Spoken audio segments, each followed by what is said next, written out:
प्रिय विद्यार्थियों, हम पढ़ रहे हैं कक्षा 12 का भूगोल और जिसमें हमने लिया है अध्याय नंबर 1 मानव भूगोल प्रकृति एवं विषय क्षेत्र के बारे में हम पढ़ रहे हैं। और उसमें हमने अपनी पहली क्लास है वो पीछे ले ली है और उसी क्लास को आगे बढ़ाते हुए आज हम पढ़ेंगे दूसरे पार्ट को, जिसमें आज पढ़ेंगे हम मानव भूगोल की कुछ भूगोलवेताओं द्वारा दी गई महत्वपूर्ण मानव भूगोल की विशेषताएं। चलो देखते हैं। हाँ, कक्षा 12 विषय भूगोल और मानव भूगोल के बारे में पढ़ रहे हैं। हम पढ़ रहे हैं मानव भूगोल।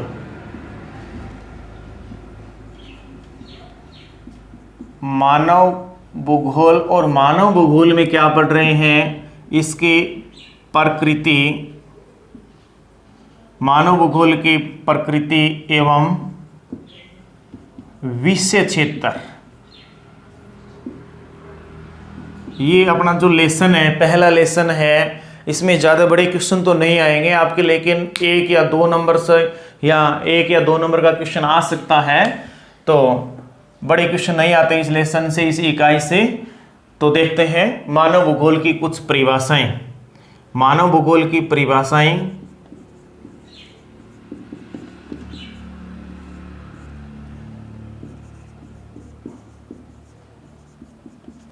मानव भूगोल की परिभाषाएं कुछ मुख्य यानी कि प्रमुख भूगोलवेताओं ने दी है, उनकी पढ़ेंगे। जो आपकी सिलेबस में है वही पढ़ेंगे, यानी कि जितना आपको सिलेबस में दिया हुआ है उसी सिलेबस को हम यहाँ पढ़ रहे हैं। ज़्यादा बाहर से मैं आपको नहीं बताऊंगा, हो सकता है थोड़ा बता दिया भी जाए।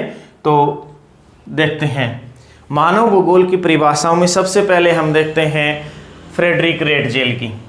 सबसे पहले हम परिभाषा देखते हैं फ्रेडरिक रेटजेल। फ्रेडरिक रेटजेल, चलो दोस्तों देखते हैं यहाँ कि फ्रेडरिक रेटजेल मानव भूगोल के इन्होंने एक बहुत ही बढ़िया परिभाषा दी है। अपने ग्रंथ का नाम है या बुक का नाम है एंथ्रोजोग्राफी, उसमें इसने अपनी परिभाषा दी है। लेकिन थोड़ा जानते हैं फ्रेडरिक रेटजेल के बारे में, थोड़ा सा जान लेते हैं और उसके बाद हम देखेंगे फ्रेडरिक रेटजेल द्वारा दी गई इसकी जो परिभाषा है वो।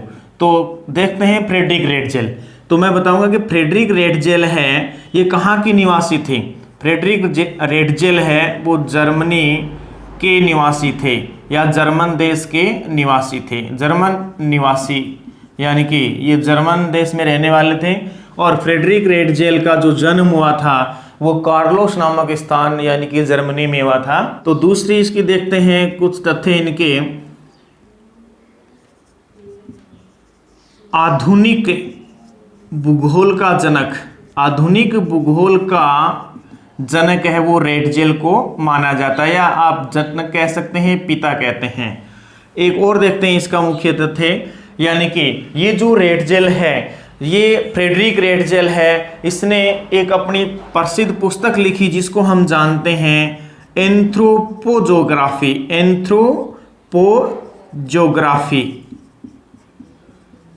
एंथ्रोपोजियोग्राफी बुक लिखी रेटजेल ने। आपसे हो सकता है ऐसा क्वेश्चन पूछा जा सकता है कि एंथ्रोपोजियोग्राफी बुक है, पुस्तक है, वो किस विद्वान की है? तो रेटजेल की है। या फिर ये पूछा जा सकता है कि फ्रेडरिक रेटजेल की बुक का नाम लिखिए, तो ये आप लिख सकते हैं एंथ्रोपोजियोग्राफी। और इसके बारे में हम देखते हैं कि ये जो फ्रेडरिक रेटजेल है, इन्होंने नियतिवाद एक विचारधारा दी थी। नियतिवाद विचारधारा के प्रवर्तक हैं। इसको हम नियतिवाद कह सकते हैं या निश्चयवाद कह सकते हैं या पर्यावरणवाद कह सकते हैं, वातावरणवाद कह सकते हैं। ये आगे विचारधाराओं में हम पढ़ेंगे। तो इनका क्या है? ये प्रवर्तक या कह सकते हैं इसको प्रतिपादन करने वाले व्यक्ति हैं। तो नियतिवाद के जनक हो गए। और हम बता सकते हैं कि यहां देखिए एक और इसकी विशेषता बता देता हूं मैं आपको कि इसने क्या बताया। रेटजेल ने बताया कि जो अपना वातावरण है या पर्यावरण है, तो वातावरण का प्रभाव मानव के क्रियाकलापों पर पड़ता है, ऐसा बताया इसने। क्या कहा? वातावरण का प्रभाव मानव क्रियाकलाप पर पड़ता है, क्रियाकलाप या क्रियाकलापों पर पड़ता है। यहां देखिए रेटजेल ने बताया कि वातावरण का प्रभाव है वो मानव की क्रियाकलापों पर भी पड़ता है, यानी कि मानव का जो जीवन है वो वातावरण से प्रभावित होता है। तो इस प्रकार हम देखते हैं कि हमने पहले फ्रेडरिक रेटजेल की कुछ तथ्य देख लिए हैं, इनकी जानकारी कि जर्मनी निवासी थे, जर्मन के निवासी थे, जर्मनी जो कि यूरोपीय देश हैं। हाँ, और आधुनिक भूगोल का जनक इसे कहा जाता है। एंथ्रोपोजियोग्राफी इनकी प्रसिद्ध पुस्तक है या ग्रंथ कह सकते हैं आप। इनकी प्रसिद्ध पुस्तक का नाम एंथ्रोपोजियोग्राफी है। नियतिवाद एक विचारधारा जिसको निश्चयवाद भी कहते हैं, तो नियतिवाद के प्रवर्तक है और इन्होंने बताया कि वातावरण का प्रभाव है वो मानव के जीवन पर पड़ता है, यानी कि हमारे जीवन पर पड़ता है। जैसे हम कहें वातावरण गर्मी, सर्दी, वर्षा, इन सब का प्रभाव है वो हमारे यानी कि मानव के जीवन पर पड़ता है। चलो अब देखते हैं फ्रेडरिक रेटजेल की विशेषताएं, मानव भूगोल की विशेषताएं। फ्रेडरिक रेटजेल द्वारा दी गई मानव भूगोल की परिभाषा, चलो देखते हैं। हाँ, फ्रेडरिक रेटजेल के अनुसार हम मानव भूगोल की परिभाषा देखते हैं तो इन्होंने क्या बताया है? इन्होंने बताया कि मानव भूगोल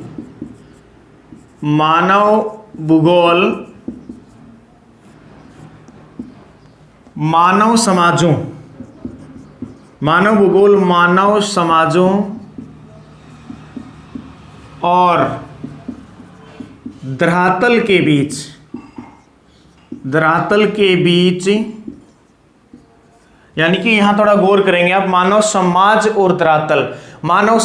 और धरातल के बीच संबंधों का संश्लेषित अध्ययन है।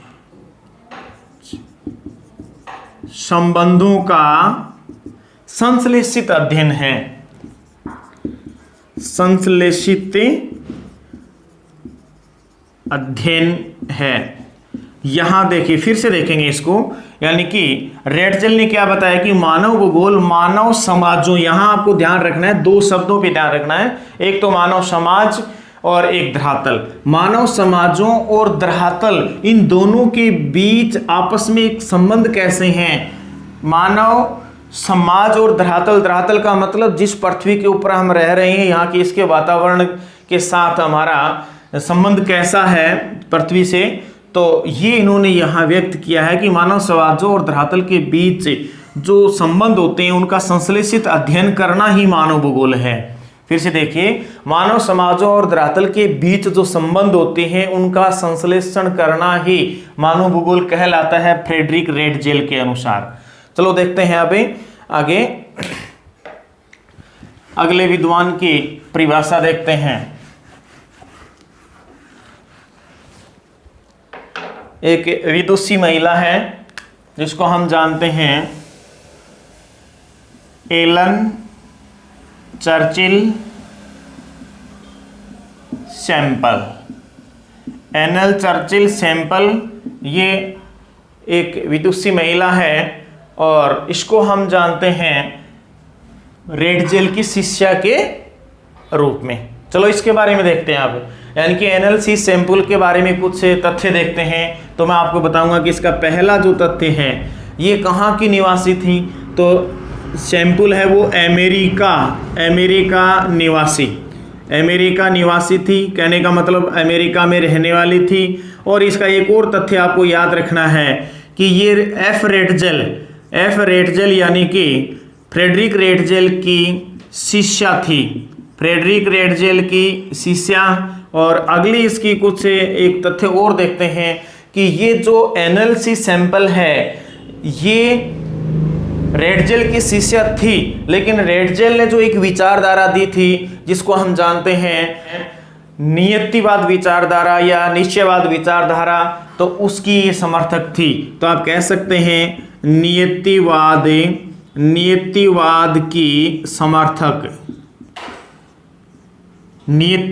की समर्थक मानी जाती है। और एक और तथ्य लेते हैं कि इस नीतिवाद की समर्थक होने के नाते इस चर्चिल सी सैंपल ने यहाँ तक कह दिया था कि मानव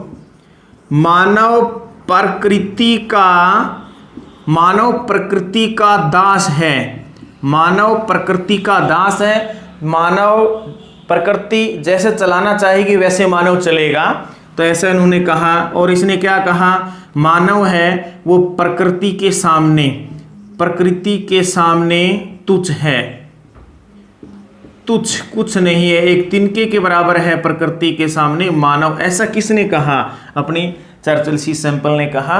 चलो देखते हैं।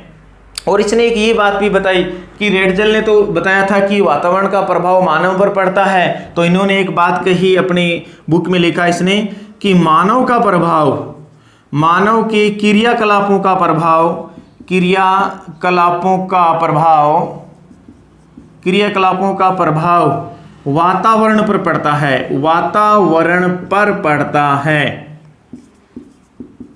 ये बताया था सैंपल ने। यानी कि रेटजेल ने तो कहा कि वातावरण का प्रभाव मानव पर पड़ता है, इसने उससे उल्टा कहा है कि मानव का प्रभाव भी अपने वातावरण पर पड़ता है, यानी कि प्रकृति पर पड़ता है। बिल्कुल सही है। अगली जो विचारधाराएं आएगी उसमें पढ़ेंगे बढ़िया तरीके से इनको। चलो देखते हैं यहाँ पे एनएल चर्चिल सैंपल द्वारा दी गई परिभाषा।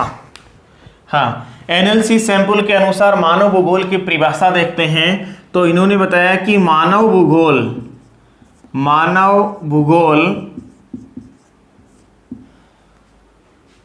चंचल मानव, मानव भूगोल चंचल मानव और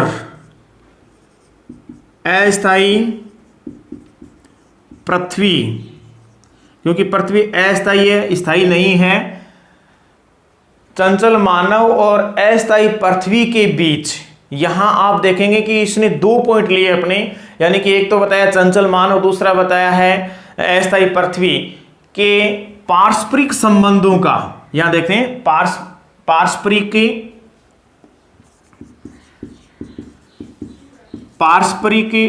परिवर्तनशील,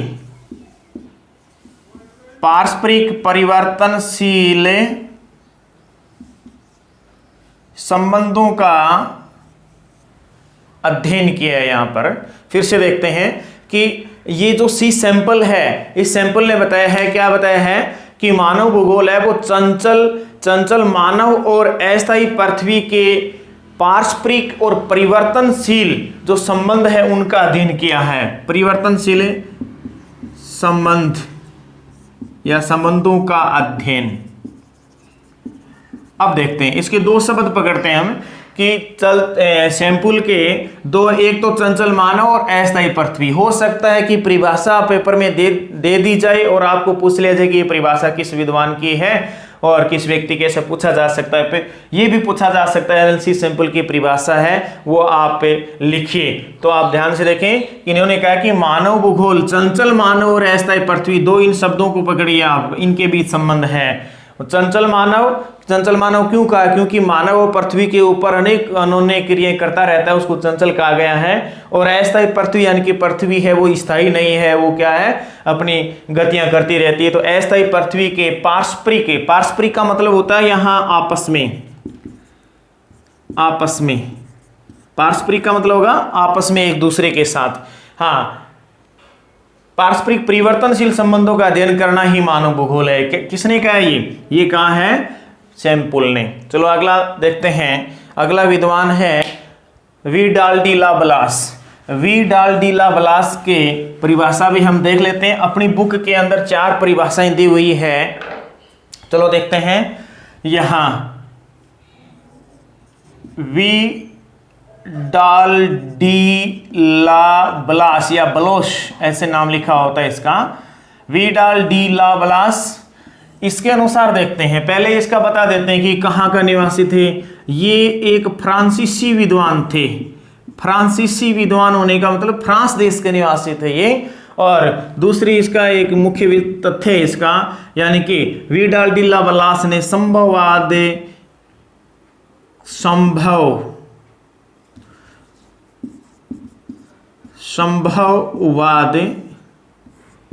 का प्रवर्तक माना जाता है। संभववाद का प्रवर्तक किसे माना जाता है? संभववाद का प्रवर्तक है वो, इसे माना जाता है, यानी कि विडाल डी लाप्लास। तो विडाल डी लाप्लास के अनुसार मानव भूगोल की परिभाषा देखते हैं। मानव भूगोल की परिभाषा इसने क्या दी है, परिभाषा देखते हैं। इन्होंने बताया है कि मानव भूगोल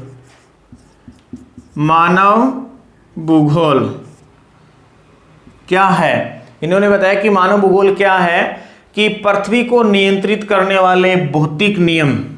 इन्होंने बताया है पृथ्वी को नियंत्रित करने वाले, पृथ्वी को नियंत्रित करने वाले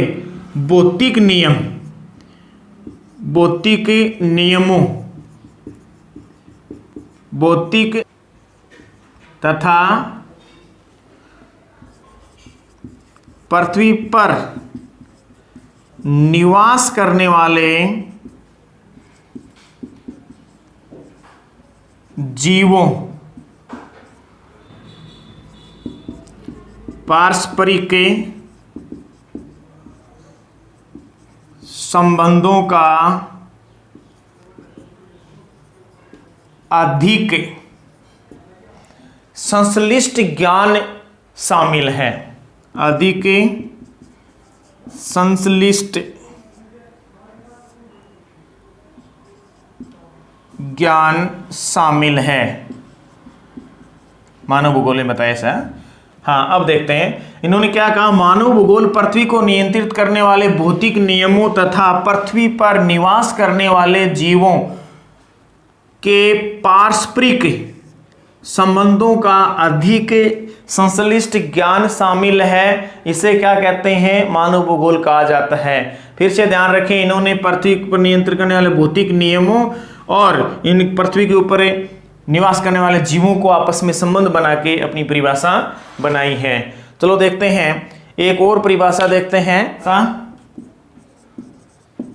डिकेन और पीट्स के अनुसार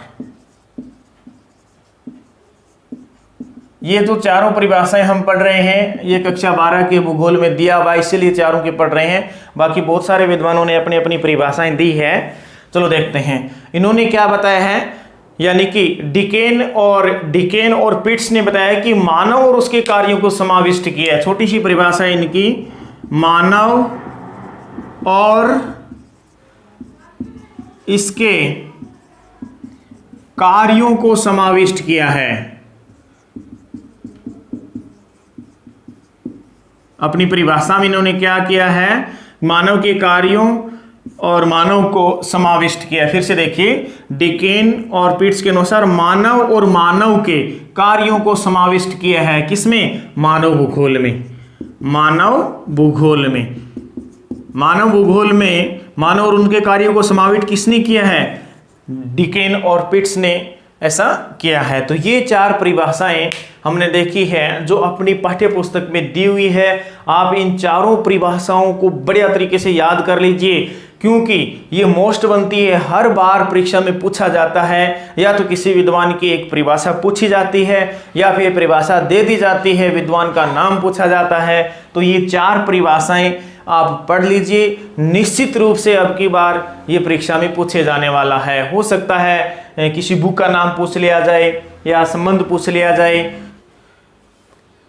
विशेषताओं के बाद अब हम देखते हैं इसी पाठ का अगला पॉइंट, मानव भूगोल की प्रकृति। मानव भूगोल की प्रकृति के बारे में देखते हैं। मानव भूगोल की प्रकृति कैसी है? मानव भूगोल की प्रकृति में यानी कि इसका अर्थ क्या होता है? मानव भूगोल की प्रकृति है, इसका संबंध सीधा का सीधा है अपने मानव क्रियाकलापों से है। यानी कि इस पृथ्वी के ऊपर हम मानव, पूरे विश्व के मानव किस प्रकार के क्रियाकलाप कर रहे हैं और उसका अध्ययन करना ही यहाँ मानव भूगोल की प्रकृति है। कहने का मतलब मानव भूगोल की प्रकृति के अंदर मानव को मुख्य स्थान दिया गया है, यानी कि मानव के क्रियाकलापों को अधिक स्थान दिया गया है। मानव के क्रियाकलापों का ही अध्ययन किया जाता है। चलो देखते हैं यहाँ पृथ्वी पर जो भी मानव द्वारा बनाए गए दृश्य, जैसे सड़कें, रेल मार्ग, अनेक प्रकार के पुल हैं या सुरंगें हैं, नहरें हैं, मोटर गाड़ियां हैं या मशीनरी कह सकते हैं, मशीनें कह सकते हैं, जैसे हवाई जहाज है, अनेक प्रकार के उपकरण हैं, अपना मोबाइल है, जैसे अनेक प्रकार के जो कार्य करता है मानव, ये मानव द्वारा बनाए गए जितने भी दृश्य हैं जिसको मानव ने बनाया है, आदि का अध्ययन करना ही मानव भूगोल है, मानव भूगोल कहलाता है, या मानव भूगोल के अंतर्गत आता है, या मानव भूगोल है। तो इसने क्या कहा है, आगे देखिए, थोड़ा सा ध्यान कीजिए, प्रकृति। हाँ, इस विषय की यानी कि मानव भूगोल की प्रकृति है मानव के क्रियाकलापों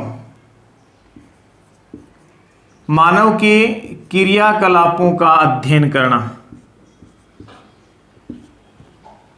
यहां देखिए, मानव भूगोल प्रकृति है, मानव भूगोल की प्रकृति, मानव भूगोल के क्रियाकलापों का अध्ययन करना, या ये कह सकते हैं मानव भूगोल की प्रकृति का मुख्य बिंदु, मानव भूगोल की प्रकृति का मुख्य बिंदु है, वो है मानवीय क्रियाकलाप।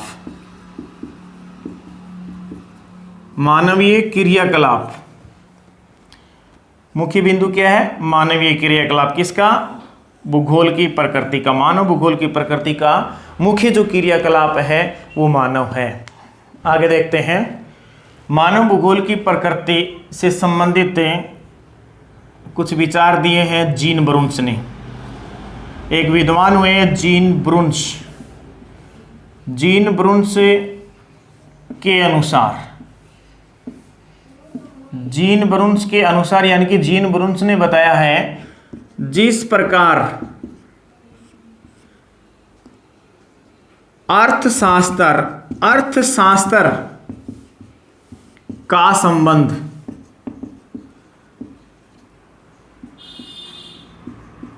कीमतों से है। बिल्कुल सही है।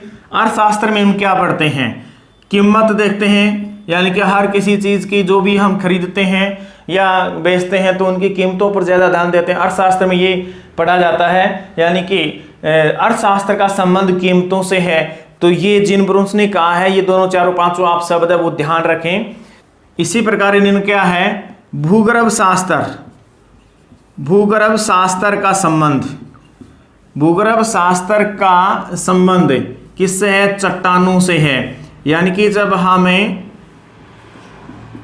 भूगर्भ शास्त्र के बारे में पढ़ते हैं, भूमि के गर्भ के अंदर की बात पढ़ते हैं, तो वहां चट्टानें होती है, जैसे आग्नेय चट्टानें हैं, अवसादी चट्टानें, कांतरी चट्टानें, उनका संबंध है भूगर्भ शास्त्र से। भूगर्भ शास्त्र हम चट्टानों के बारे में ज्ञात करते हैं, कुछ जानकारी लेते हैं। इसी प्रकार आप कह सकते हैं कि वनस्पति शास्त्र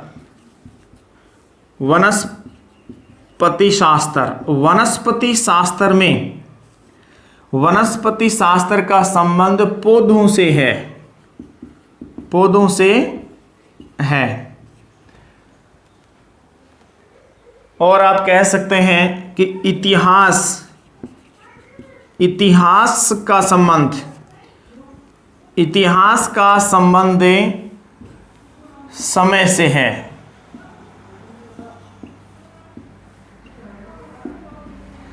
फिर से देखिए, इन्होंने कहा है अर्थशास्त्र का संबंध है वो कीमतों से है, भूगर्भ शास्त्र का संबंध है वो चट्टानों से है, वनस्पति शास्त्र का संबंध है वो पौधों से, इसी प्रकार इतिहास का जो संबंध है वो समय से है, तो उसी प्रकार अपने भूगोल का संबंध किससे होगा।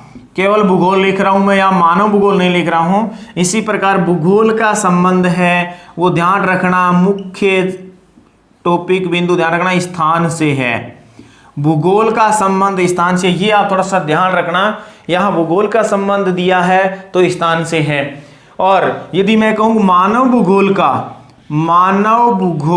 संबंध, मानव भूगोल का संबंध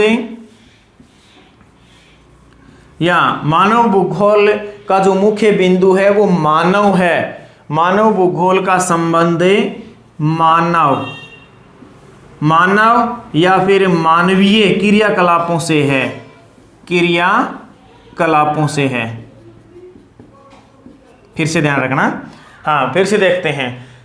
जीन ब्रून्स ने बताया कि अर्थशास्त्र का संबंध कीमतों से है। जिस प्रकार कोई भी अर्थशास्त्र का मामला है या हम कोई व्यवसाय करते हैं तो उसमें ध्यान रखते हैं कीमतों का, उसी प्रकार भूगर्भ शास्त्र यानी कि भूगर्भ शास्त्र के बारे में पढ़ते हैं, पृथ्वी की आंतरिक संरचना के बारे में हम पढ़ते हैं, तो उसमें हम अध्ययन करते हैं, चट्टानों का अध्ययन करते हैं भी किस प्रकार की चट्टानें कहाँ कितनी पाई जाती है। और वनस्पति शास्त्र में जो पढ़ते हैं वो हम पौधों से संबंधित कुछ अध्ययन करते हैं। और इतिहास का संबंध है वो समय से है, यानी कि इतिहास के अंदर ज़्यादा समय का ध्यान रखा जाता है। और भूगोल का संबंध है वो स्थान से है। और मानव भूगोल का पूछा जाए तो मानवीय क्रियाकलापों से है। आपके लिए 2 टॉपिक है वो मस्त बनते हैं, बढ़िया वाले बनते हैं, इनको आप याद रखना।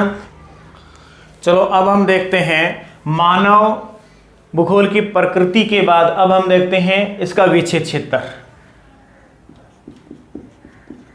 मानव भूगोल का विषय क्षेत्र, मानव भूगोल के विषय क्षेत्र के बारे में हम पढ़ते हैं तो आपको पता है कि मानव भूगोल का जो विषय क्षेत्र है वो बहुत बड़ा है, व्यापक है। पूरे को हम यहाँ पूरे का अध्ययन हम नहीं कर सकते, लेकिन फिर भी मानव भूगोल के जो विषय क्षेत्र है उसके कुछ जो मुख्य तथ्य हैं उनके बारे में आज हम यहाँ चर्चा करने वाले हैं। प्रिय विद्यार्थियों, आपको पता है कि इस लेसन से 1 नंबर का क्वेश्चन या 2 नंबर का क्वेश्चन आता है, जो आपकी परीक्षा के अंदर छोटे क्वेश्चन आते हैं उनमें से क्वेश्चन आता है। तो आप इन विषय क्षेत्र को विस्तार से न पढ़कर केवल जो मुख्य तथ्य कौन कौन से हैं उनको ही हम यहाँ ध्यान में करेंगे। क्यों?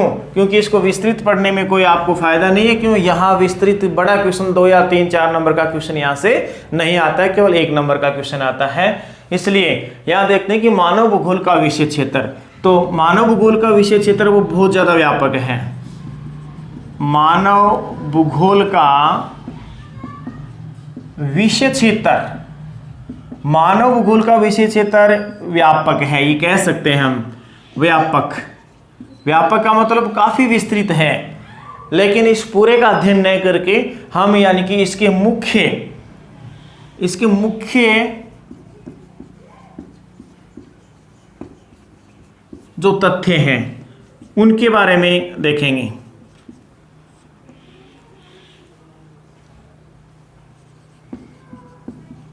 इस प्रकार है, नीचे लिख लेते हैं। कहने का मतलब इनके मुख्य तत्व कौन से हैं, तथ्य कौन से हैं। मानव भूगोल का विषय क्षेत्र तो बहुत बड़ा है, लेकिन अपने बुक के अनुसार हम केवल इनके तथ्य पढ़ेंगे। तो इसमें पहला है जनसंख्या। मानव भूगोल के जो व्यापक क्षेत्र है उसका पहला पॉइंट है जनसंख्या। तो जनसंख्या में क्या है देखते हैं कि इस तथ्य के अंतर्गत हम पढ़ते हैं कि किस स्थान पर कितनी जनसंख्या है, किस प्रकार से वो बसी हुई है, और ये जनसंख्या से संबंधित जो तथ्य हैं उनका अध्ययन करते हैं। जैसे कुल जनसंख्या कितनी है, लिंगानुपात कितना है, जनघनत्व कितना है, प्रवास क्या है, और जनसंख्या का अधिवास कैसे बने हैं, कितने प्रकार के हैं, कैसे हैं, जनसंख्या किस प्रकार का व्यवसाय करती है, किस प्रकार के कार्य करती है, उनके बारे में अध्ययन करना ही अपना एक तथ्य बनता है जनसंख्या। दूसरा जो देखते हैं ये है प्राकृतिक संसाधन। प्राकृतिक संसाधन, प्राकृतिक संसाधन, संसाधन किसे कहते हैं? वे तत्व जो हमारे मानव के मूलभूत आवश्यकताओं को पूरा करें या फिर अपनी आवश्यकताओं की पूर्ति करते हैं, वो संसाधन कहलाते हैं। तो यहाँ देखते हैं इनका इसमें अध्ययन किया जाता है कि विश्व में या धरातल पर या पृथ्वी पर कहाँ किस प्रकार के प्राकृतिक खनिज पाए जाते हैं, उनको मानव किस प्रकार से अपने उपयोग में लेता है और अपना विकास करता है। इस प्रकार के तथ्य हमें देखते हैं। तीसरा है सांस्कृतिक वातावरण, और इसका चौथा अपना पॉइंट है कालिक, कालिक अनुक्रम। कालिक अनुक्रम से मतलब होगा, अर्थ होगा यानी कालिक, कालिक का मतलब यह समय से है, समय से लिया गया है। पांचवा है समायोजन, समायोजन और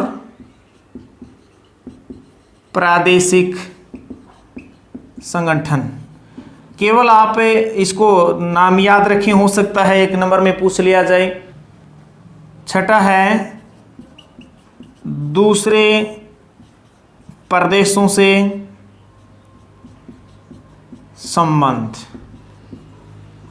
दूसरे प्रदेशों से किस प्रकार के संबंध है इसका अध्ययन किया जाता है। इस प्रकार हम ये जो 6 प्रादेशिक इस प्रकार ये 6 जो तथ्य हैं हमने लिए हैं मानव भूगोल के विशेष क्षेत्र से संबंध। इनको विस्तार से पढ़ने की कोई आवश्यकता नहीं है, क्योंकि यहाँ इस लेसन से केवल 1 नंबर का क्वेश्चन पूछा जाता है।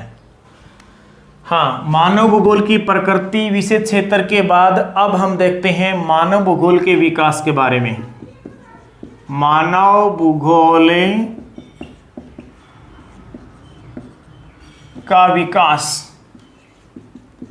मानव भूगोल का विकास। तो मानव भूगोल के विकास को हम समझते हैं थोड़ा 3 भागों में, जैसे प्राचीन काल में, मध्यकाल में और आधुनिक काल में। तो पहले हम देखते हैं कि प्राचीन काल में मानव भूगोल का विकास कैसे हुआ। पहले हम देखते हैं प्राचीन काल में विकास, भूगोल का विकास। तो यहाँ प्राचीन काल में आप देख सकते हैं कि प्राचीन समय के अंदर मानव समाजों का आपस में इतना संबंध नहीं था। कहने का मतलब अन्योन्य क्रियाएं हैं वो बहुत ही कम थी। शॉर्ट में लिख देता हूं, समाजों के बीच या मानव समाजों के बीच, या मानव लिख सकते हैं यहाँ पे, मानव समाजों के बीच अन्योन्य क्रिया निम्न थी। निम्न का मतलब न्यून, यानी कि बहुत ही कम थी, न्यून थी। आप ध्यान रखें कि प्राचीन काल में जो आपस में मानवीय समाज थे उनके बीच में जो अन्योन्य क्रिया आपस में मिलने की जो क्रियाएं थी आज की तरह नहीं थी, क्योंकि उसमें न तो नौकाओं का विकास हुआ था ज़्यादा और न ही हवाई जहाज का या आपस में संबंध बहुत कम थे। इसलिए आप कह सकते हैं कि समाज आपस में बहुत ही कम मिलते जुलते थे। अगली ओर देखते हैं कि प्राचीन काल के अंदर सीमित ज्ञान था। लोगों का जो ज्ञान था वो सीमित ज्ञान था, ज़्यादा ज्ञान लोगों को था नहीं, सीमित ज्ञान। एक और कह सकते हैं कि तकनीकी ज्ञान का अभाव था उस समय। आज बहुत ज़्यादा तकनीकी विकास हो चुका है, लेकिन उस समय क्या था, तकनीकी ज्ञान है वो लोगों को नहीं था। तो उस समय क्या था, प्रकृति की पूजा हुआ करती थी, प्रकृति की पूजा हुआ करती थी, प्रकृति की पूजा करते थे, प्रकृति को ही सर्वश्रेष्ठ मानते थे। प्राचीन काल के अंदर वातावरण की एक प्रकार से छाप थी। इस समय प्रकृति की ही पूजा हुआ करते थे, प्रकृति को ही लोग पूजते थे। जैसे अग्नि की पूजा है, सूर्य की पूजा करना, जैसे पेड़ों की पूजा करना, नाग देवताओं की पूजा करना, नदियों की पूजा करना, ये प्रकृति को ही सर्वश्रेष्ठ माना जाता था। चलो देखते हैं। अब इस प्राचीन काल के अंदर कुछ विद्वानों ने अपने ज्ञान को साझा किया है, अपना कुछ श्रेय दिया है, उसको हम देखते हैं। विद्वान हुए थेल्स व अनेक्सिमेंडर। थेल्स व अनेक्सिमेंडर के अनुसार देखते हैं कि प्राचीन काल के अंदर थेल्स और अनेक्सिमेंडर ने क्या देन है, भूगोल को क्या देन है, प्राचीन काल में क्या दिया। तो प्राचीन काल में जलवायु, वनस्पति व मानव समाजों का वर्णन किया।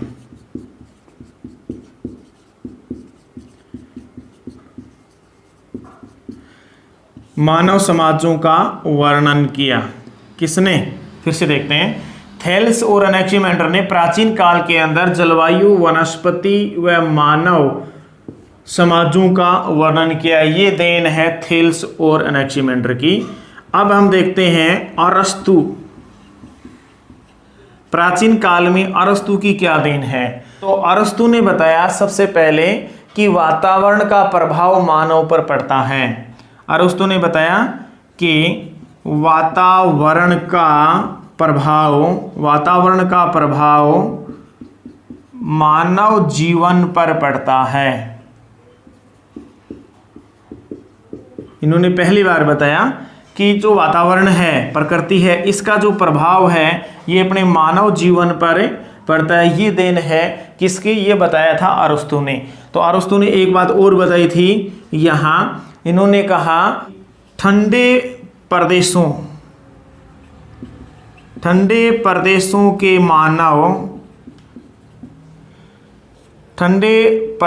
के मानव बहादुर एवं चिंतन में कमजोर होते हैं तथा एशिया के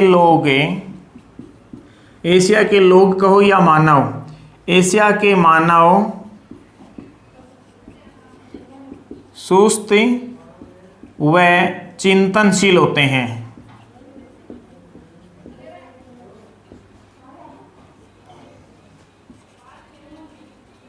यहां फिर से गौर से देखेंगे हम कि उन्होंने बताया कि वातावरण का प्रभाव मानव जीवन पर पड़ता है और ठंडे प्रदेशों के मानव बहादुर एवं चिंतन में कमजोर होते हैं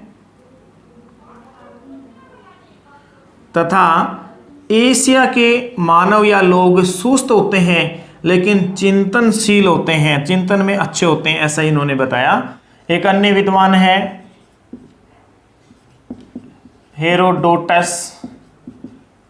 हेरोडोटस को इतिहास का पिता कहा जाता है, इतिहास का जनक कहा जाता है।